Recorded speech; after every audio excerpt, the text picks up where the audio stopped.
30 knockouts at UFC 300 equals 3 UFC belts. That's it. G'day fellas, welcome back to the channel. We got some pretty huge news coming out of the UFC today. We had some big fights for UFC 300 announced. The biggest news today is Alex Pereira putting out this pretty cryptic tweet. I've seen a lot of people breaking this tweet down and trying to disseminate what on earth he's talking about. I think a lot of people have figured out that this is about him coming and fighting Tom Aspinall at UFC 300 to claim his third UFC title belt. He put out a tweet that said 30 plus 300 equals 3.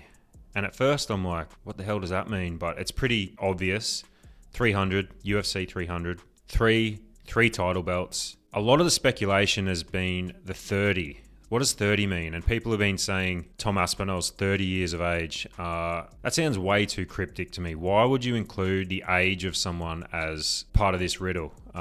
It's just too cryptic. It doesn't make any sense. So I had a look around on Twitter. I even went over to Reddit to see if anyone had a better idea of what this means. And I found one comment, and that was Alex Pereira, if you combine his MMA, kickboxing, and professional boxing record, he has 29 KOs. 30 knockouts at UFC 300 equals 3 UFC belts. That's it. That is 100% it.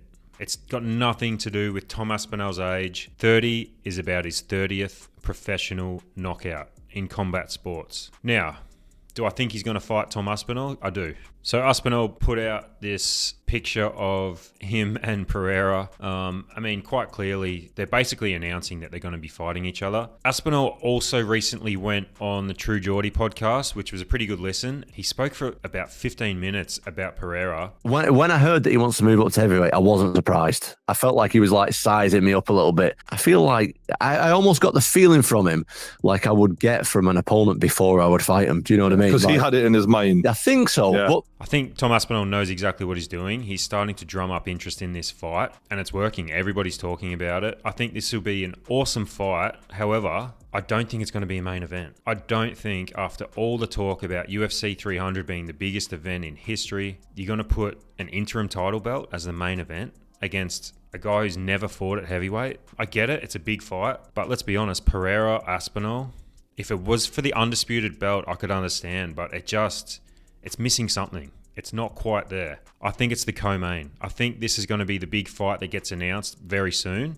I think it's probably going to be announced next week. But I think there's going to be more announcements to come. And the reason I think that is because Izzy also was quoted saying that he did say he was going to be out till 2027, but that we might see him sooner rather than later. My last few fights, I had 4 fights in 14 months as a champion in the UFC. That's unheard of. I was the most active champion, not fighter, champion in the league. So you will see me soon. I said 2027, and the retards out there actually thought I meant that.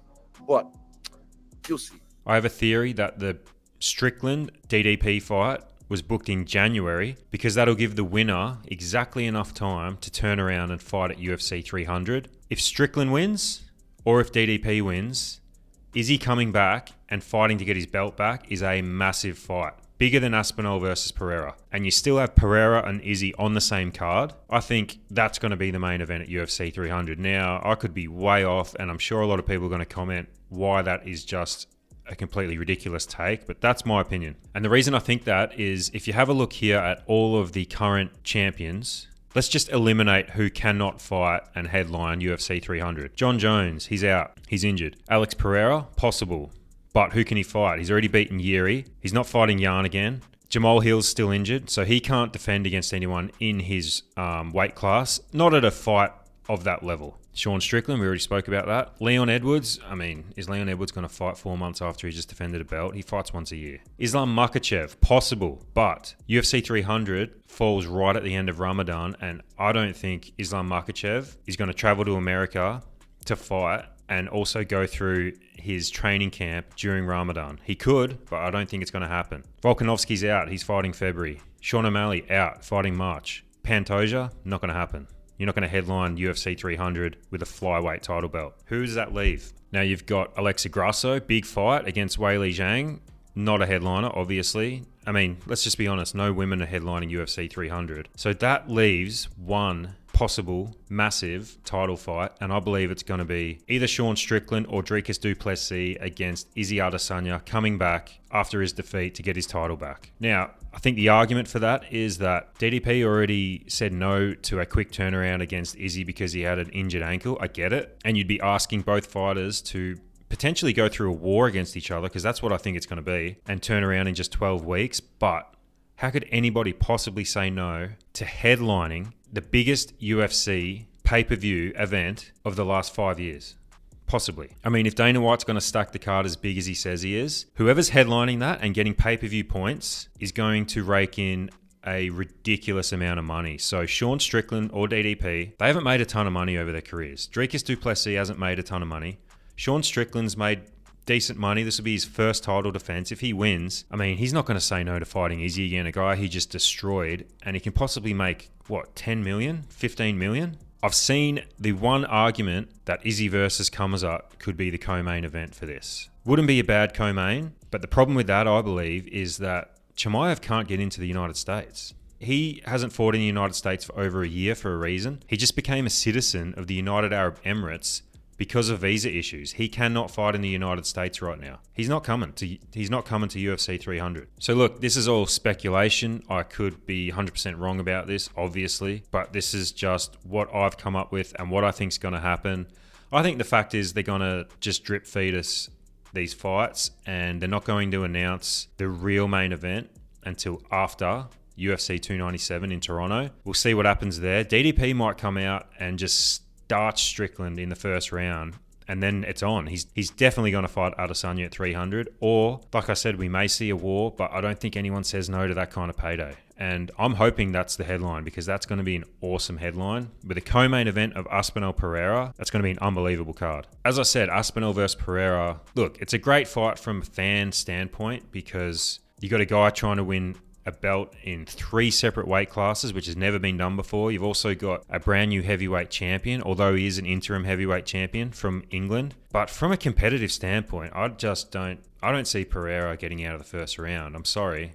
I'm a huge Alex Pereira fan. I love the way he goes about it. I like both of these guys. I think Alex has surprised a lot of people with how well he's done in the UFC, but Tom Aspinall is a legit heavyweight. Alex Pereira fought at middleweight. And I know he cut a lot of weight to get there, and he was big for the division, but I don't think Tom Aspinall could make 205, even if he spent a year in training camp trying to trim down. I just don't think he could get that small. He's massive. He's 265. Alex Pereira's maybe 235, and yeah, he could bulk up a little bit, but you're talking about a guy who has legit jiu-jitsu skills. His dad was one of the first black belts in the UK. He wrestles. He's been in boxing camps with the Furies.